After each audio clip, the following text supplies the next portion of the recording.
옛날 아주 먼 옛날에 산세가 하도 험하고 깊어서 지나가던 구름도 잠시 쉬어간다는 깊은 산골 마을이 있었습니다.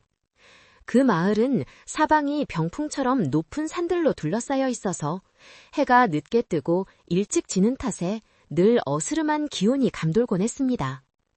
마을 어귀에는 수백 년은 좋게 되었을 법한 늙은 느티나무 한 그루가 마을을 지키듯 써 있었고, 그 나무 아래를 지나 좁은 흙길을 따라 한참을 올라가면 다른 초가집들과는 달리 높고 위압적인 담장이 둘러쳐진 커다란 기와집 한 채가 나타났습니다.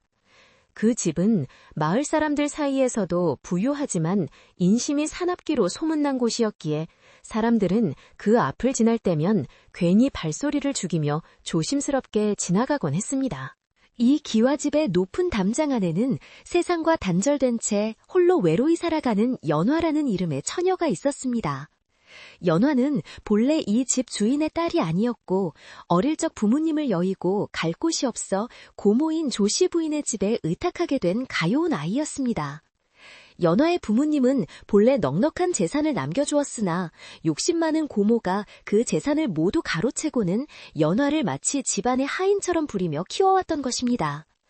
연화는 새벽닭이 울기도 전에 일어나 차가운 우물물에 손을 담그며 하루를 시작했고, 밤이 깊어 별이 총총할 때까지 쉴 새 없이 일에연한 했습니다. 그녀의 손은 고된 노동으로 거칠어졌지만 마음만은 산골의 맑은 샘물처럼 투명하고 고왔습니다. 조씨 부인은 연화가 혹여나 바깥 세상에 눈을 뜨고 자신의 재산을 되찾으려 할까가 대문 밖으로 한 발짝도 나가지 못하게 엄명을 내렸습니다. 여자가 함부로 문지방을 넘으면 집안에 우환이 든다는 핑계를 대었지만 실상은 연화에게 허락된 세상은 네모난 하늘이 보이는 마당과 뒷뜰, 그리고 그녀가 잠을 청하는 비좁은 행랑채 방 한 칸이 전부였습니다.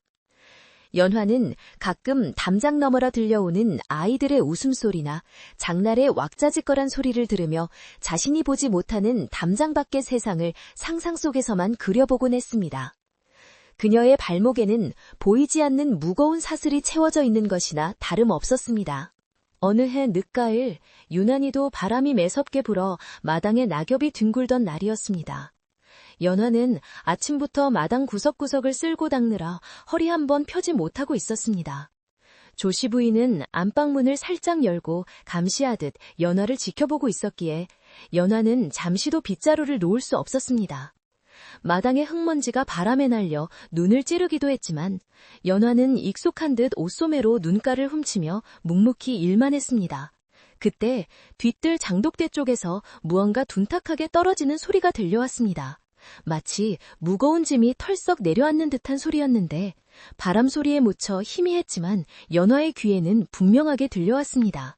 연화는 조씨 부인의 눈치를 살피며 조심스럽게 뒷뜰로 발걸음을 옮겼습니다. 뒷뜰에는 크고 작은 장독들이 옹기종기 모여 있었고 그 뒤로는 앙상한 감나무가 서 있어 쓸쓸한 분위기를 자아냈습니다. 연화가 장독대 뒤편으로 다가갔을 때 그녀는 그곳에서 지금껏 한 번도 보지 못한 기이하고 아름다운 생명체를 발견하게 되었습니다. 그것은 짙은 푸른색 깃털에 황금빛 무늬가 찬란하게 박힌 새 한 마리였습니다. 하지만 그 아름다운 새는 날개가 꺾인 채 바닥에 쓰러져 가쁜 숨을 몰아쉬고 있었습니다. 그 모습이 마치 높은 하늘을 날다 갑자기 추락한 별똥별처럼 처연하고도 신비로워 보였습니다.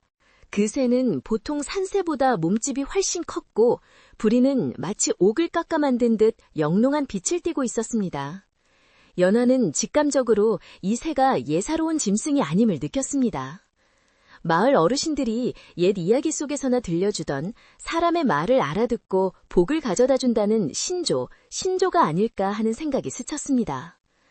새는 연화가 다가오는 인기척을 느끼고 날개를 파려뻗이며 피하려 했지만 다친 날개 때문에 고통스러운 비명만 지를 뿐 몸을 일으키지 못했습니다. 그 처절한 몸짓을 보며 연화는 가슴 한구석이 리태지는 아픔을 느꼈습니다. 자유롭게 날아야 할 날개가 꺾여 바닥을 기는 모습이 마치 집안에 갇혀 꿈을 펼치지 못하는 자신의 처지와 너무나 닮아 보였기 때문입니다.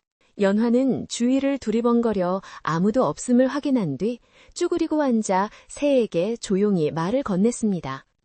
가여워라. 어디서 이렇게 다쳤니? 내가 해치지 않을 테니 무서워하지 마.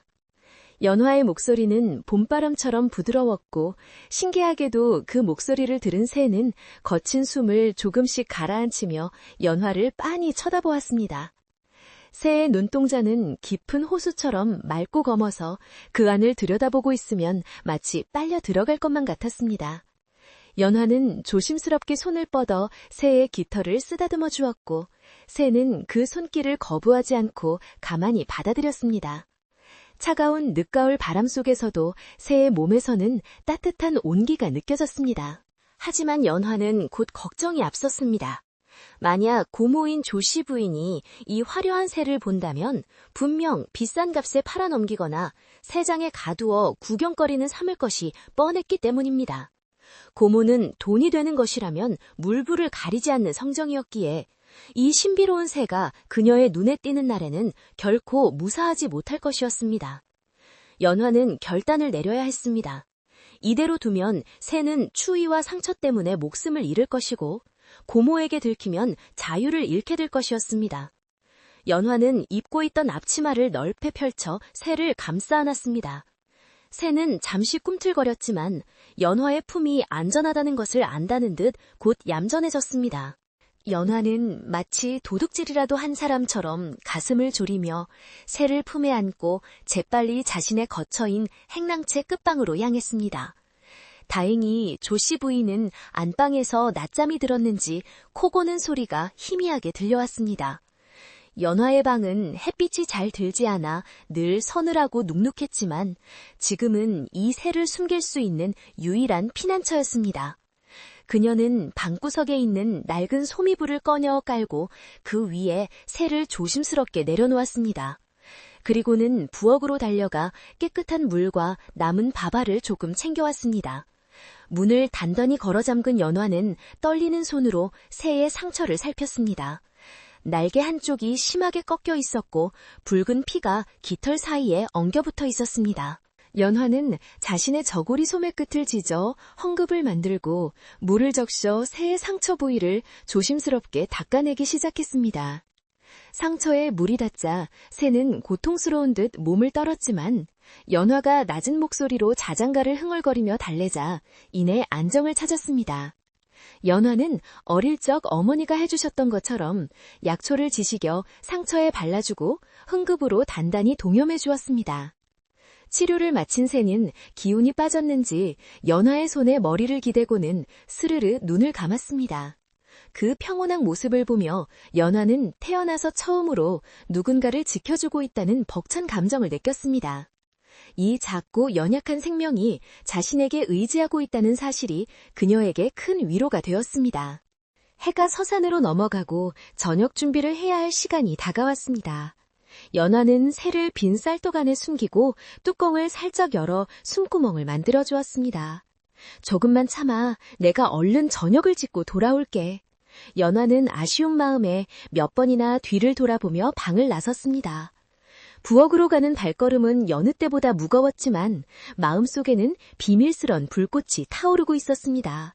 고모의 서슬퍼런 감시 아래서 무언가를 몰래 숨기고 돌본다는 것은 목숨을 건 모험과도 같았습니다. 하지만 연화는 두려움보다 새를 살려야 한다는 의무감이 더 컸습니다.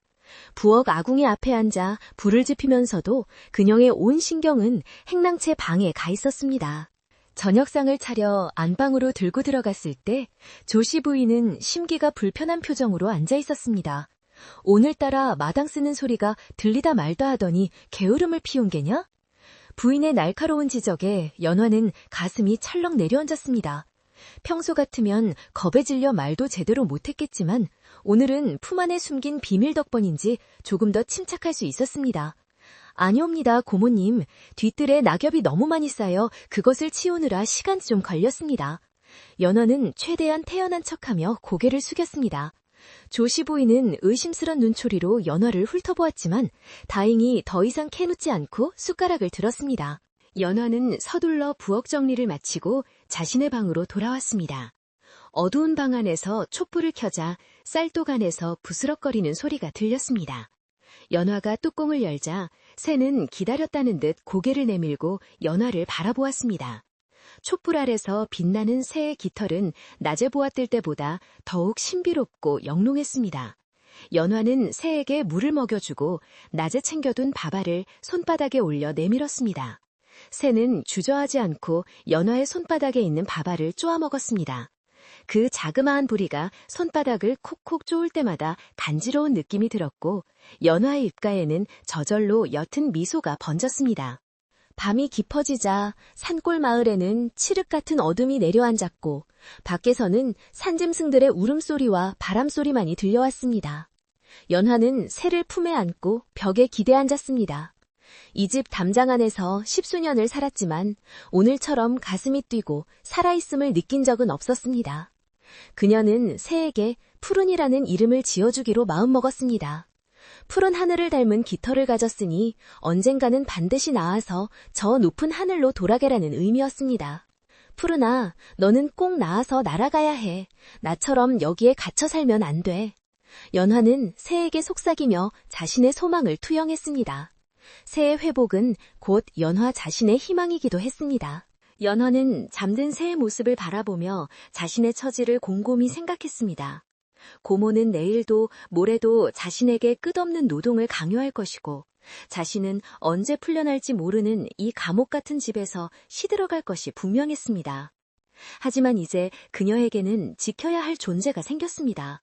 이 작고 아름다운 새를 고모의 탐욕스러운 소나기로부터 지켜내고 건강하게 날려보내는 것이 연화에게 주어진 유일한 사명이 되었습니다. 그것은 단순히 새 한 마리를 구하는 일이 아니라 고모가 정해놓은 운명에 맞서는 그녀만의 조용한 반란이었습니다. 연화는 주먹을 꼭 쥐며 다짐했습니다. 무슨 일이 있어도 이 새만은 지키겠노라고. 그러나 비밀은 오래가지 않아 꼬리를 밟히기 마련이라는 옛말처럼 연화의 방에서 새어나오는 미세한 기척은 집안의 공기를 미묘하게 바꾸어 놓았습니다.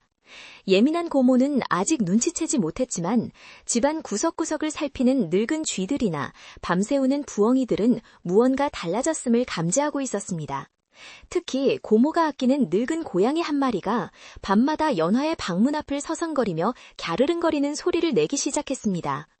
연화는 문 밖에서 들리는 고양이 발소리에 숨을 죽이며 새를 더욱 깊숙이 이불 속으로 숨겨야만 했습니다. 긴장감 속에 밤은 깊어가고 연화는 쪽잠을 자면서도 귀를 열어두어야 했습니다. 다음 날 아침 연화는 평소보다 더 일찍 일어나 아무 일도 없었다는 듯 마당을 쓸었습니다. 하지만 그녀의 시선은 자꾸만 행랑채 쪽으로 향했습니다. 혹시라도 새가 울지는 않을까, 고양이가 문을 긁지는 않을까 하는 걱정 때문이었습니다. 다행히 새는 영리하게도 낮 동안에는 거의 소리를 내지 않았습니다. 연화는 틈날 때마다 부엌에서 남은 채소 조각이나 곡식을 모아 주머니에 넣었습니다. 새가 빨리 기력을 회복하려면 잘 먹어야 했기에 연화는 자신의 밥을 줄여서라도 새의 먹이를 챙겼습니다. 배가 고파 꼬르륵 소리가 나도 새가 먹이를 받아먹는 모습을 생각하면 배고픔도 잊을 수 있었습니다. 며칠이 지나자 새의 상처는 조금씩 아물어갔고 깃털의 빛깔도 한층 더 선명해졌습니다. 연화가 방에 들어서면 새는 반가운 듯 날개를 퍼덕이며 작은 소리로 울었습니다. 그 소리는 마치 맑은 옥구슬이 구르는 듯 아름다웠지만 연화에게는 세상에서 가장 위험한 소리이기도 했습니다. 그녀는 황급히 손가락을 입술에 대고 쉿! 조용히 해야 해! 라며 새를 달랬습니다. 새는 연화의 눈빛을 읽은 듯 이내 조용해졌지만 그 맑은 울음소리의 여운은 방 안에 은은하게 남아있었습니다. 연화는 이 아름다운 소리가 담장을 넘어 밖으로 퍼져나갈까봐 늘 노심초사했습니다. 그러던 어느 날 고모 조씨 부인이 평소와 달리 일찍부터 마당에 나와 이곳저곳을 기웃거리기 시작했습니다. 어젯밤에 어디선가 아주 고운 새소리가 들리는 것 같던데 너는 못 들었느냐? 부인의 갑작스러운 질문에 연화는 빗자루를 놓칠 뻔했습니다. 심장이 쿵쾅거리고 식은땀이 등줄기를 타고 흘러내렸습니다. 부인은 귀가 밝기로 소문난 사람이었으니 밤중에 새가 낸 작은 소리를 들은 모양이었습니다.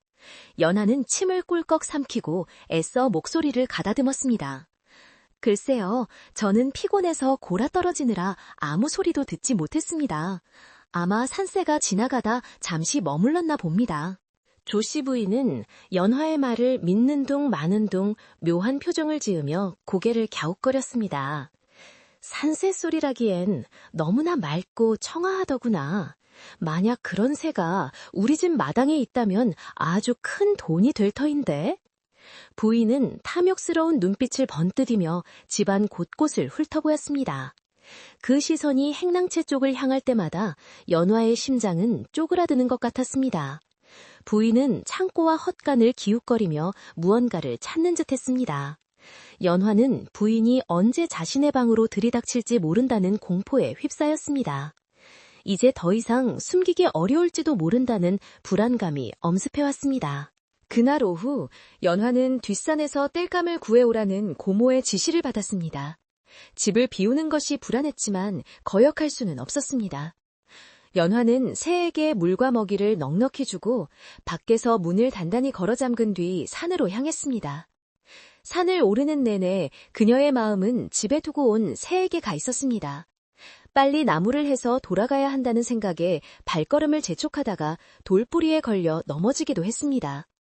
무릎이 까져 피가 났지만 연화는 아픔을 느낄 겨를도 없이 다시 일어나 나무를 주었습니다. 해가 지기 전에 돌아가야만 했습니다. 고모가 행여나 자신의 방을 뒤질까봐 두려웠기 때문입니다. 나무 한 쯤을 지고 집으로 돌아오니 다행히 집안은 조용했습니다. 조씨 부인은 이웃 마을에 마시를 나갔는지 보이지 않았습니다. 연화는 안도의 한숨을 내쉬며 땔감을 부엌에 내려놓고 곧장 방으로 달려갔습니다. 문을 열자 새는 무사히 그 자리에 있었습니다. 하지만 왠지 모르게 새의 분위기가 평소와 달랐습니다. 새는 불안한 듯 방 안을 서성거리고 있었고 연화가 들어오자 평소보다 더 애처롭게 울어댔습니다. 연화는 새를 안고 다독이며 말했습니다. 무서웠구나. 미안해. 내가 너무 늦었지? 그러나 새의 불안은 쉽게 가라앉지 않았습니다. 마치 다가올 불길한 일을 예감하기라도 한 것처럼 말입니다. 그날 밤 연화는 꿈을 꾸었습니다. 꿈속에서 그녀는 새가 되어 하늘을 날고 있었습니다. 발목을 죄던 사슬은 끊어졌고 눈앞에는 끝없는 자유가 펼쳐져 있었습니다. 하지만 뒤를 돌아보자 거대한 검은 그림자가 뱀처럼 그녀를 쫓아오고 있었습니다. 그 그림자는 고모의 얼굴을 하고 있었고 날카로운 손톱을 세워 연화의 날개를 낚아채려 했습니다. 연화는 비명을 지르며 잠에서 깨어났습니다. 온몸이 땀으로 젖어 있었고 밖에서는 거센 바람이 문풍지를 세차게 흔들고 있었습니다. 불길한 예감이 든 연화는 본능적으로 새를 껴안았습니다. 어둡 속에서 새의 심장 박동 소리가 자신의 것과 겹쳐 쿵쿵 울렸습니다. 이것은 단순한 악몽이 아니라 곧 닥쳐올 시련에 대한 경고인 듯 했습니다. 겨울의 초입에 들어서자 산골 마을의 바람은 한층 더 매서워졌고 앙상한 나뭇가지들은 서로 부대끼며 서글픈 울음소리를 내곤 했습니다.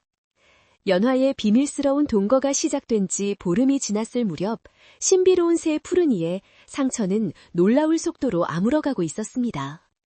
처음에는 날개조차 펴지 못하고 힘없이 늘어져 있던 녀석이 이제는 방안을 제법 활기차게 걷기도 하고 횃대에 올라앉아 깃털을 고르기도 했습니다. 연화가 정성껏 먹인 곡식과 약초 덕분에 푸른이의 깃털은 밤하늘의 별빛을 머금은 듯 윤기가 흐르기 시작했고 그 영롱한 푸른 빛깔은 어두운 행랑채 방을 은은하게 밝혀주는 등불과도 같았습니다. 연화는 하루의 고된 일과를 마치고 방에 돌아와 푸른이와 마주 앉아 있는 그 짧은 시간을 생명수처럼 여기며 버텼습니다. 하지만 새가 건강을 되찾아갈수록 연화의 불안감은 그림자처럼 짙어져만 갔습니다. 기운을 차린 푸른이는 본능적으로 날고 싶어 했고 좁은 방 안이 답답한 듯 수시로 날개를 퍼덕이며 창호지 문을 부리로 톡톡 건드리곤 했습니다. 그때마다 연화는 가슴이 철렁 내려앉아 황급히 새를 달래야만 했습니다. 새의 날갯짓 소리가 밖으로 새어나갈까봐 연화는 밤에도 깊은 잠을 이루지 못하고 선잠을 자야 했습니다. 이불을 겹겹이 쌓아 방음벽을 만들어 보기도 하고 새가 소리를 낼 때마다 기침 소리를 크게 내어 위장해 보기도 했지만 그것은 임시 방편일 뿐 근본적인 해결책이 될 수는 없었습니다. 집안의 공기는 폭풍 전야처럼 고요하면서도 팽팽한 긴장감으로 가득 차 있었습니다. 조 씨의 부인의 탐욕스러운 촉각은 생각보다 훨씬 예민하고 날카로웠습니다. 그녀는 집안에 재물이 들어오거나 나가는 기운을 귀신같이 알아채는 재주가 있었는데 최근 들어 집안의 감도는 기묘한 기운을 감지하기 시작한 것이었습니다. 부인은 아침마다 마당에 나와 코를 킁킁거리며 공기 냄새를 맡곤 했습니다. 분명 우리 집에 귀한 것이 들어와 있는데 도대체 그게 어디에 숨어 있는 게냐. 부인은 중얼거리며 의심스러운 눈치로 사방을 둘러보았습니다. 그녀는 혹시 연화가 밭일하다가 산삼이라도 캐와서 숨겨둔 것은 아닌지, 아니면 조상님이 숨겨둔 금덩이라도 발견한 것은 아닌지 의심의 나래를 펼치기 시작했습니다.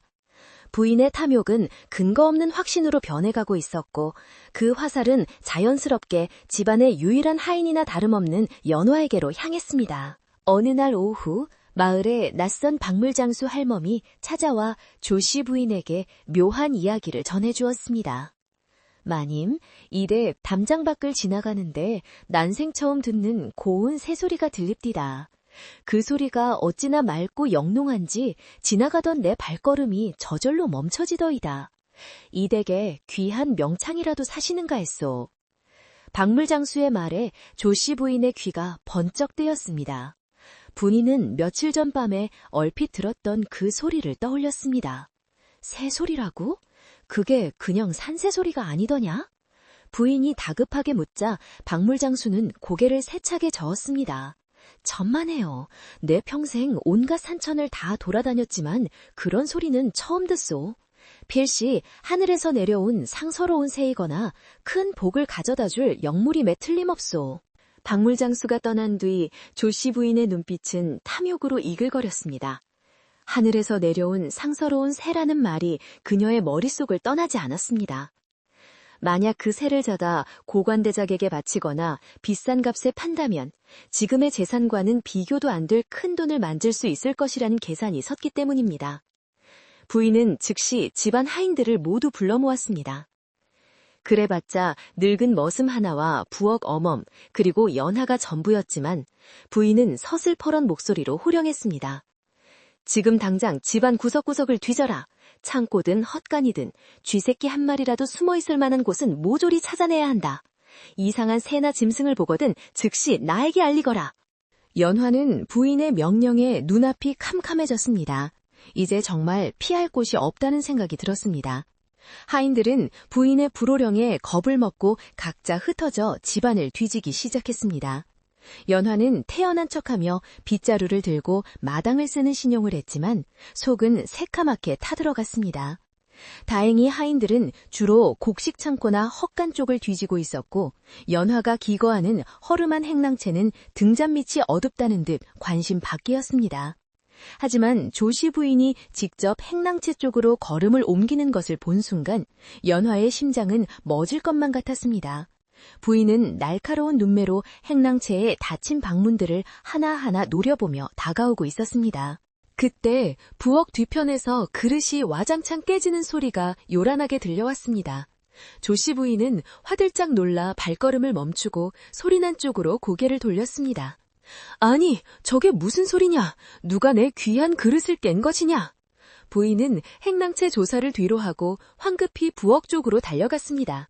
연화는 그 틈을 타 가슴을 쓸어내리며 안도의 숨을 내쉬었습니다. 부엌에서는 늙은 고양이가 생선을 훔치려다 그릇을 엎은 모양이었습니다. 고양이의 실수가 연화에게는 천우신조와도 같은 기회였습니다. 하지만 이것은 잠시 시간을 벌어준 것에 불과했습니다. 부인의 의심이 사라지지 않는 한 언젠가는 반드시 행랑채 문이 열릴 것이 분명했기 때문입니다. 그날 저녁 연화가 우물가에서 채소를 씻고 있을 때였습니다. 이 집에서 수십 년을 일해온 뒷방 할멈이 조용히 다가왔습니다. 뒷방 할멈은 워낙 나이가 많아 이제는 힘든 일에서 물러나 뒷방에 기거하며 소일거리나 돕는 노인이었습니다. 평소에는 말수가 적고 눈도 침침해 보였지만 집안에 돌아가는 사정을 누구보다 꿰뚫고 있는 분이기도 했습니다. 할멈은 주위를 살피더니 연화 옆에 쭈그리고 앉아 낮은 목소리로 말했습니다. 아가, 네 방에서 나는 그 향기, 보통 향기가 아니다. 그리고 밤마다 들리는 날갯짓 소리도 예사롭지가 않구나. 연화는 너무 놀라 들고 있던 배추를 물에 빠뜨리고 말았습니다. 할멈이 이미 모든 것을 알고 있었다니 등골이 오싹했습니다. 연하가 아무 말도 못하고 입술만 달싹이자 할멈은 쭈글쭈글한 손으로 연화의 젖은 손을 덮어주었습니다. 겁먹지 말거라. 내가 고자질하러 온 것이 아니다. 다만 걱정이 되어서 그런다. 네 고모는 돈 귀신이시인 사람이야. 그 새가 눈에 띄는 날에는 새도 죽고 너도 온전치 못할 게다. 할멈의 목소리에는 연화에 대한 깊은 연민이 담겨 있었습니다. 할멈은 연화의 부모님이 살아계실 때부터 이 집안을 지켜와 왔기에 연화가 얼마나 억울하고 힘들게 살고 있는지 누구보다 잘 알고 있었습니다. 그 새는 신조다. 사람의 욕심으로 가둘 수 있는 미물이 아니란 말이다. 더 늦기 전에 네 손으로 보내주거라. 그것이 너도 살고 새도 사는 길이다. 할멈의 충고는 연화의 가슴에 깊이 박혔습니다. 연화도 알고 있었습니다. 푸른이를 영원히 방 안에 가두어 둘 수는 없다는 것을.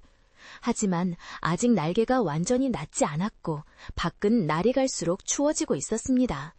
지금 내보내면 매서운 겨울바람을 견디지 못하고 죽을지도 모른다는 걱정이 앞섰습니다. 할머니, 저도 알아요. 하지만 아직 날개가 다 낫지 않았어요. 조금만 더 있다가 보내면 안 될까요? 연화는 눈물이 그렁그렁한 눈으로 할멈에게 애원했습니다. 할멈은 혀를 차며 고개를 저었습니다. 사람의 정이란 게 참 무섭지.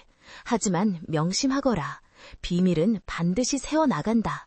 고모가 네 방문을 여는 순간 모든 것이 끝장이라는 것을. 할멈이 돌아간 뒤에도 연화는 한참 동안 우물가에 앉아 있었습니다.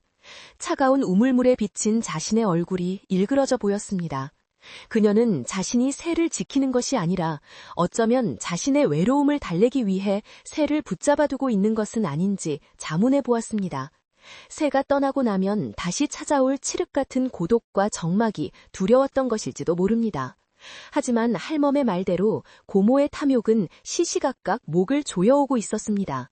연화는 결단을 내려야 할 시기가 다가오고 있음을 뼈저리게 느꼈습니다. 하늘의 뜻이 자신을 시험하고 있는 것만 같았습니다.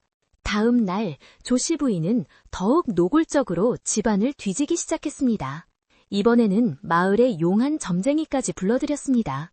점쟁이는 집안을 한 바퀴 돌더니 행랑채 쪽을 가리키며 소리쳤습니다. 저기다!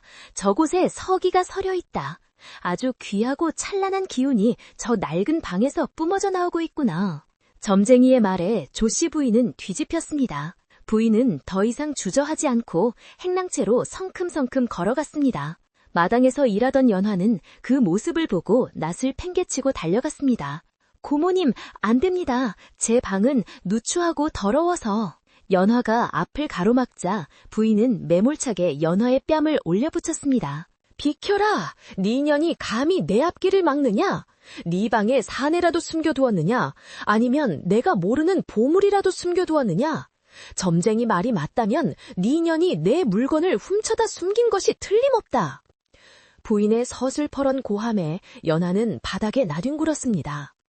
부인은 연화의 방문을 거칠게 걷어찼습니다. 문고리가 떨어져 나가며 문이 활짝 열렸습니다. 연화는 비명을 지르며 눈을 질끈 감았습니다. 모든 것이 끝났다고 생각했습니다. 푸른이가 발각되고 자신은 쫓겨나거나 매를 맞게 될 것이라는 공포가 온몸을 휘감았습니다. 하지만 방 안은 텅 비어 있었습니다. 낡은 이불과 옷가지들만 널려 있을 뿐 푸른이의 모습은 어디에도 보이지 않았습니다. 조씨 부인은 방 안으로 뛰어들어가 이불을 들추고 장롱을 열어 제꼈지만 새털 하나 발견할 수 없었습니다. 이럴 리가 없는데? 분명 여기서 기운이 느껴진다고 했는데? 부인은 당황하며 점쟁이를 노려보았습니다. 점쟁이 역시 고개를 갸웃거리며 난처한 표정을 지었습니다. 허허, 참으로 기이한 일이로고. 분명 기운은 있는데 실체가 보이지 않으니 도깨비 장난인가? 부인은 분이 풀리지 않는지 연화의 세간살이를 마구 집어던지며 화풀이를 했습니다. 연화는 엎드린 채 떨고 있다가 슬며시 고개를 들어 방 안을 살폈습니다. 정말로 푸른이가 감쪽같이 사라진 것이었습니다. 놀라움과 안도감이 동시에 밀려왔습니다. 부인이 씩씩거리며 방을 나가고 점쟁이도 슬그머니 사라지자 연화는 비틀거리며 방 안으로 들어갔습니다. 엉망이 된 방 한 구석, 천장에 매달린 낡은 바구니가 미세하게 흔들리고 있었습니다. 연화가 급히 문을 닫고 바구니를 내리자 그 속에서 푸른이가 잔뜩 웅크린 채 숨을 죽이고 있었습니다. 연화가 위급한 상황을 대비해 미리 만들어둔 은신처였는데 영리한 새가 인기척을 느끼고 스스로 그곳으로 숨어 들어간 것이었습니다. 가슴을 쓸어내린 연화는 푸른이를 품에 안고 흐느꼈습니다. 고마워, 정말 고마워. 네가 살았구나.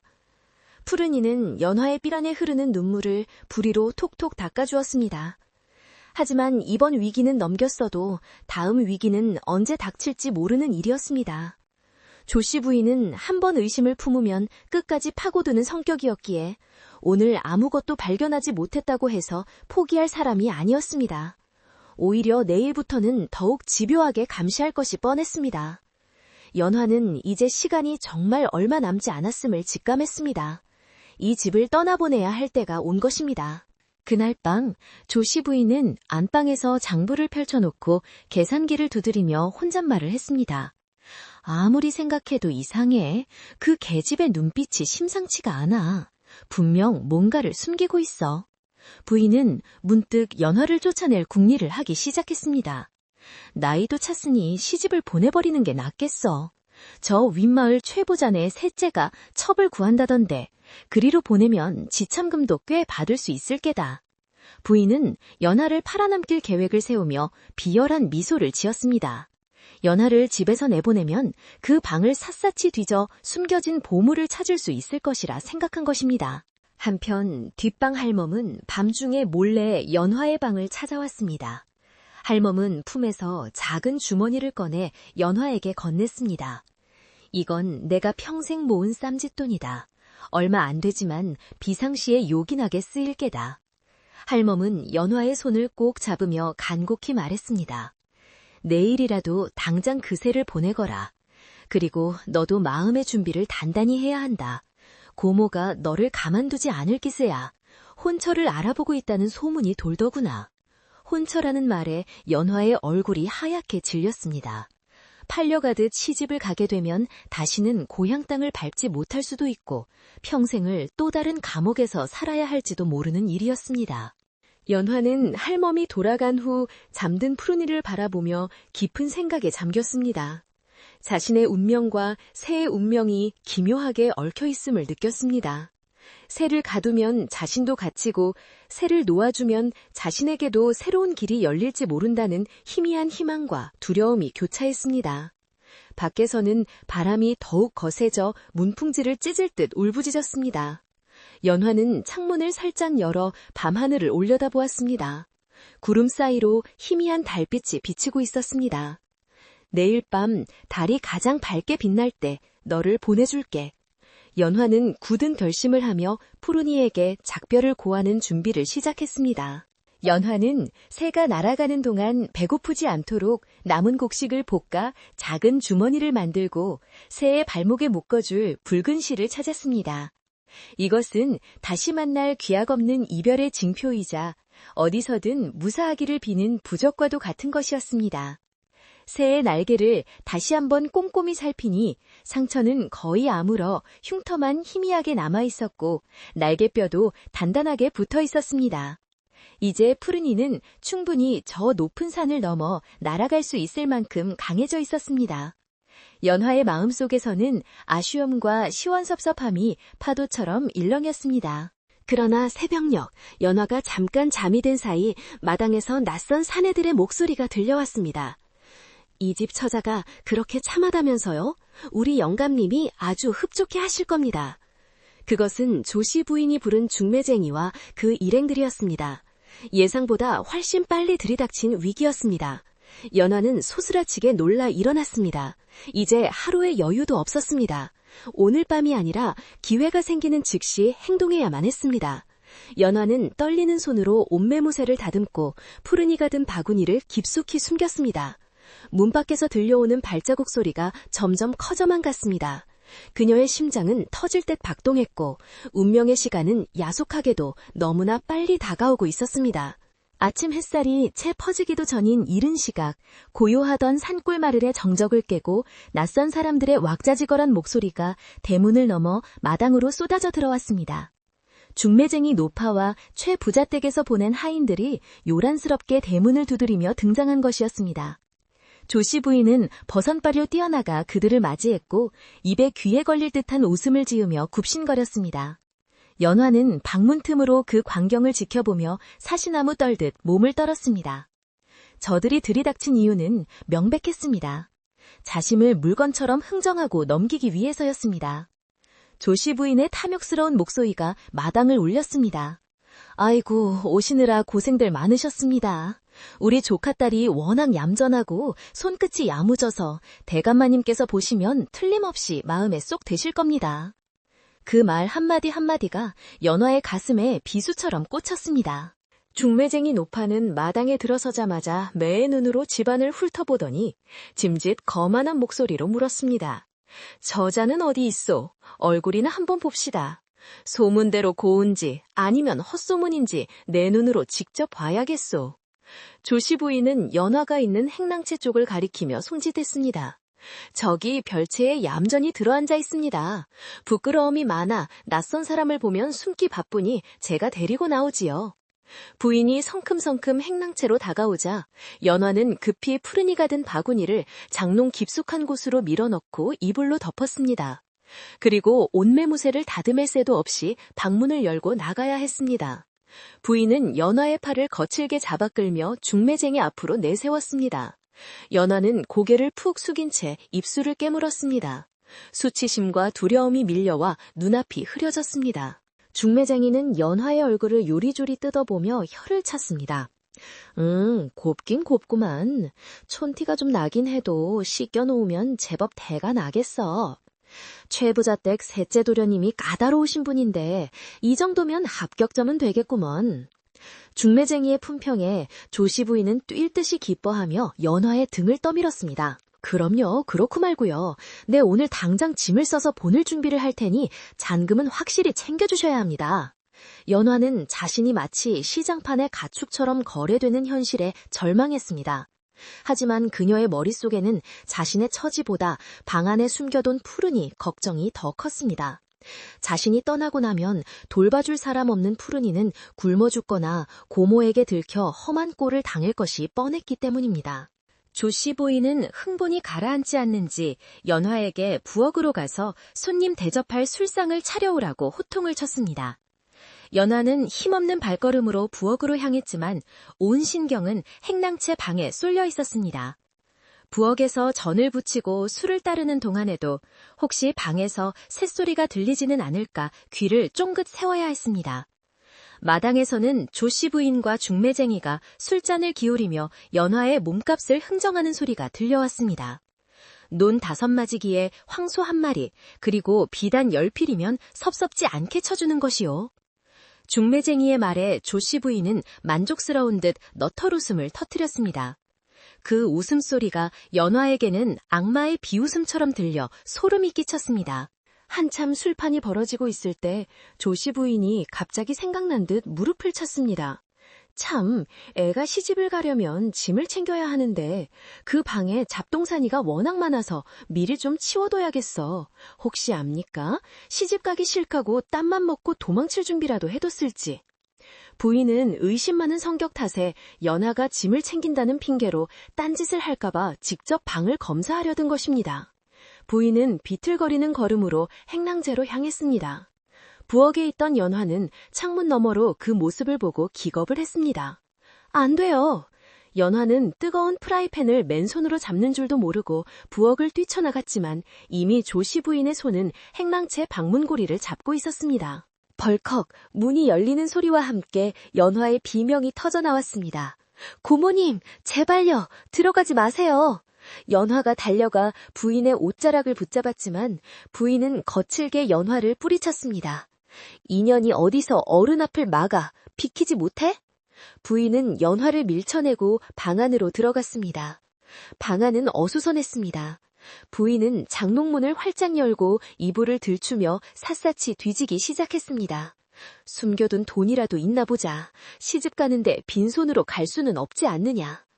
부인의 손길이 점점 푸른이가 숨겨진 바구니 쪽으로 다가가고 있었습니다.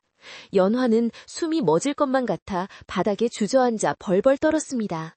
제발, 제발 아무 일도 없기를 간절히 기도했습니다. 그러나 하늘은 야속하게도 연화의 편이 아니었습니다. 조씨 부인이 낡은 옷무더기를 걷어내는 순간 그 속에 숨겨져 있던 대나무 바구니가 툭 하고 떨어졌습니다. 바구니 뚜껑이 열리면서 그 안에 웅크리고 있던 푸른이의 모습이 드러나고 말았습니다. 찬란한 푸른 깃털과 황금빛 무늬가 어두운 방 안에서도 눈부시게 빛났습니다. 갑작스러운 빛과 소음에 놀란 푸른이는 끼루룩 하는 날카로운 비명을 지르며 날개를 퍼덕였습니다. 조씨 부인은 그 자리에 얼어붙은 듯 입을 딱 벌리고 새를 쳐다보았습니다. 눈앞에 펼쳐진 믿기 힘든 광경에 술기운이 확 달아나는 듯 했습니다. 이게 뭐냐? 이게 도대체 무슨 새냐? 조씨 부인의 목소리가 가늘게 떨렸습니다. 두려움 때문이 아니었습니다. 그것은 엄청난 횡재를 만났을 때 터져나오는 전율과 탐욕의 떨림이었습니다. 부인은 홀린 듯 손을 뻗어 푸른이를 잡으려 했습니다. 푸른이는 필사적으로 부리를 쪼아대며 저항했지만 좁은 방 안에서 도망칠 곳은 없었습니다. 부인은 새의 아름다운 자태에 완전히 매료되어 있었습니다. 세상에 금빛이 나는 새라니, 이건 전설에나 나오는 신조가 아니냐? 내가 이럴 줄 알았다. 네 년방에서 상서로운 기운이 난다더니 네가 이 귀한 보물을 숨겨두고 있었구나. 부인은 광기 어린 눈빛으로 연화를 노려보았습니다. 연화는 부인의 발목을 잡고 매달렸습니다. 고모님, 제발 그 새를 놓아주세요. 다친 새를 잠시 돌봐준 것뿐이에요. 그 새는 갇혀있으면 죽어요. 제발요. 연화의 애원에도 아랑곳하지 않고 조씨 부인은 기어이 푸른이의 목덜미를 낚아챘습니다. 푸른이가 고통스러운 비명을 지르며 발버둥쳤지만 부인의 악력은 무시무시했습니다. 시끄럽다. 인연이 감히 내 집에서 이런 보물을 숨기고 나를 속여? 이걸 팔면 기와집 10채는 사고도 남을 것이다. 아니, 임금님께 바치면 벼슬을 얻을 수도 있겠구나. 부인은 이미 헛된 망상에 사로잡혀 이성을 잃은 상태였습니다. 마당에 있던 중매쟁이와 하인들도 소란을 듣고 몰려왔습니다. 조씨 부인의 손에 들린 신비로운 새를 보자 모두 탄성을 질렀습니다. 아니, 저게 무슨 새요? 깃털이 보석처럼 빛나네 그려. 중매쟁이가 눈을 동그랗게 뜨고 물었습니다. 조씨 부인은 으스대며 새를 높이 쳐들었습니다. 보시오, 우리 조상님이 내 정성을 갸륵히 여겨 내려주신 복덩이요. 인연이 이걸 몰래 빼돌리려다 내 눈에 딱 걸린 게지. 부인은 뻔뻔스럽게도 연화를 도둑으로 몰아세웠습니다. 마을 사람들에게 덕을 베풀기는커녕 착취만 일삼다는 부인이 조상의 은덕을 운운하는 모습은 기가 찰 노릇이었지만 아무도 감히 토를 달지 못했습니다. 조씨 부인은 당장 머슴에게 튼튼한 새장을 가져오라고 호령했습니다. 창고에 있는 쇠로 만든 닭장을 가져오너라. 이 귀한 놈이 도망가지 못하게 단단히 가둬야 한다. 머슴이 허겁지겁 달려가 녹슨 쇠창살로 된 닭장을 가져왔습니다. 부인은 푸른이를 그 좁고 차가운 닭장에 거칠게 집어넣고 자물쇠를 채웠습니다. 자유롭게 하늘을 날아야 할 신조가 더러운 쇠창살 안에 갇혀 슬프게 우는 모습에 연화는 가슴이 찢어지는 듯 했습니다. 푸른이는 창살에 부딪히며 밖으로 나오려 했지만 쇠창살은 꿈쩍도 하지 않았습니다. 깃털이 빠지고 부리에 피가 맺히는 것을 보며 연화는 오열했습니다.